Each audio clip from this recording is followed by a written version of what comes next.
Hi, my name is Sky, and this is going to look real silly, but this is part of an idea I have for Creative Assembly and how they can make their next Total War game. Um, and the thing is, as I kept thinking about it, I realized I would need some visual aid to help me express my idea. And so, like I said, it's going to look a little silly, but I believe it'll start making sense as I go through. Um, Essentially, Creative Assembly tries to make a very realistic game and in a historical time period. But they end up having these ideas. Okay, each turn is going to be 6 months long. Units can only move so far in that 6 months time, and also to construct units and structures you is going to require so many times or so many turns.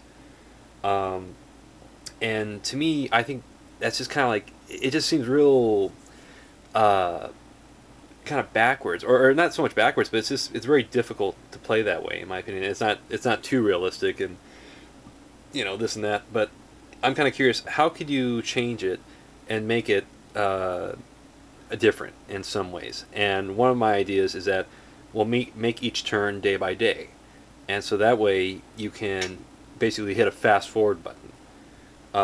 Because to get from here, to get from Sparta to Athens, uh, you know, God, a guy, the marathon run, the guy ran from here all the way to Sparta and back within a day, and so it's that makes a lot more sense. And okay, it's going to take a turn to get to there, so that's 6 months. Come on, guys. Um, and there's a couple other things like there's one king who he created a boat track which connected this body of water to this body of water, and so the boat traffic was able to go along, and that increased the amount of commerce that that nation had. And there's something similar to that in Egypt, connecting the Mediterranean to the Red Sea. So historically, there are a couple main ways that you control land, or ideal ways you control land, and that includes soldiers. So like the more soldiers you have in an area, the more you keep the people under control. But historically, you wouldn't always have soldiers in one place, and especially like in rear areas. Um, and I'm thinking that so the way you get around that is with structures, which Creative Assembly also uses. And I'm thinking that based on the structure you build, that would determine and dictate the kind of society that's going to be there. And this is something else which is Creative Assembly has been exploring in their recent games with religion, but also culture. So the culture that the whatever faction you're playing has is going to have an effect. And that's another idea I have. But no, I guess we can add another one. But structure-wise, you got things like throne, which to me is that okay, you can be a king, and so you build your throne. You build the great house that you live in, and that everybody comes to and pays homage and pays their tribute to. Um, and that would have a certain peacekeeping loyalty effect on the population. You can have temples, and that would also create a different type of society, and would create and might even kind of favor a caste-like society. You can have buildings that for the populace, and those would be like with Greece and Rome, where you have auditoriums and arenas where you can watch sporting events, or it can have structures of peace. So that could be like either a bit more democratic, or a way that basically the population would have less inclination to rebel and, against the rulers in one way or another. So I mean that's just kind of like one way to approach that, or one way to look at it.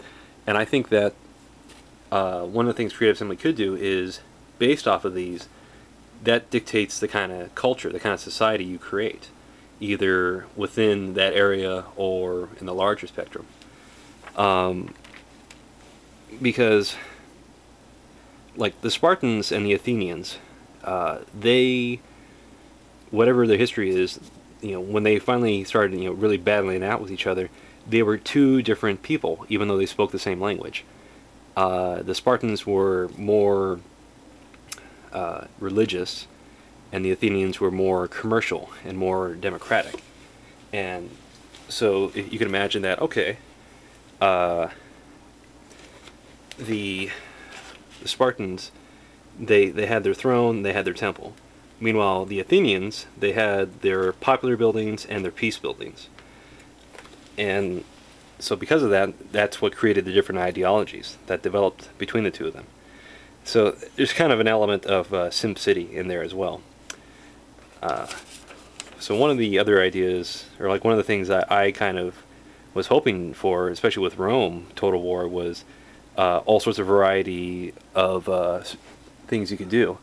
So I made a list of a bunch of different things, but in particular, this represents means of travel and means of supply, because Athens has it's right on the water, so it has the ocean. That's one way that commerce comes to it, and means of supply. Oops. And so it has the ocean. That's one means of supply. Another way is plains, because if you have an open plain, that's something that people can walk up and down or walk across. River, same way. Dugout canoes, simple little waterborne, vehicles, even up into streams. And then you can have things like paths. And see, I'm kind of curious if for the next, like if Creative Assembly decided to go for a Rome sequel, rather than starting with Rome at 200 BCE, you could have it maybe a little bit earlier, have it be the whole Mediterranean, and kind of like tribal, various peoples, very primitive facilities and structures, and based on that, you kind of like just start working from the ground up.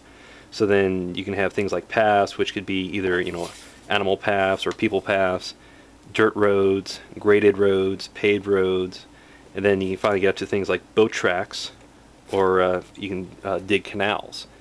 And the other thing about Creative Assembly games, or the Total War games, is that when you say, all right, build a path, you can't decide where you want that path to go. And I would kind of like that, because oftentimes when I want to move my guy from one point to another, there will be no road there. And it just, to me, that doesn't make sense, because if I'm the big guy in charge and I want a road that connects Sparta to Athens, yeah, I want that road there. I don't want it to be some circuitous, thing that goes this way and that. That's just my opinion. Also got an idea for the way you cross rivers. So you can have like a natural ford, you can have a raised path, simple wooden bridge, complex wooden bridge, temporary wooden bridge, stone and timber bridge. The temporary wooden bridge I got from Caesar, who, when he crossed the Rhine on a temporary wooden bridge, which actually used pontoons, and walked around, marched around for a couple days, and came back and picked up the bridge, right after him. So stone and timber bridge, stone bridge, brick bridge, cement bridge, concrete bridge, pontoon bridge. And so pontoons could be a new unit or a strategic unit that could be added to the gameplay. Let's see. Finally, I got, or I'm thinking that for sea commerce, you could have things like a sandy beach. So because of the sandy beach, that means it's a natural way to have commerce, coming and going. You can have a natural harbor, but in order for a natural harbor or a cove or a bay to work, you would need a community to exist there, because that community has to provide the means for that boat, or the trading boats to land and exchange their goods. So you have to create a community first before these things can, become effective. If not, well, then you have to start, creating your own man-made method. Stone jetty, simple wooden dock, complex wooden dock, stone and timber dock, stone dock, cement dock, concrete dock. And then later on, you can have things like a quay or a harbor complex. And that's, oops.